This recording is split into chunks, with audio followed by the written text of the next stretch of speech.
এখন দেখবেন ই বাংলা টিভির ভয়েস বুলেটিন।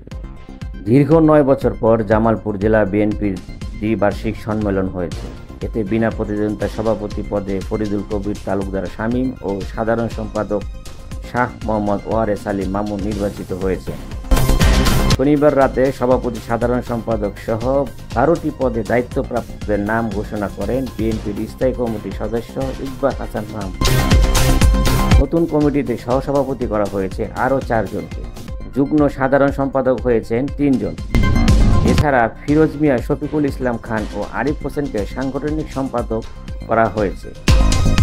এর আগে সর্বশেষ 2016 সালে জামালপুর জেলা বিএনপির সম্মেলন অনুষ্ঠিত হয়েছিল।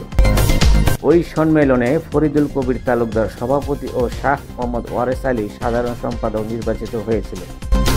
তাদের নেতৃত্বেই জেলা বিএনপির সাংগঠনিক কার্যক্রম চলে আসছে। গত দীর্ঘ 9 বছর পর জেলা বিএনপির দ্বিবার্ষিক সম্মেলন আবারও তাদের ওপর আস্থা রাখল বিএনপি।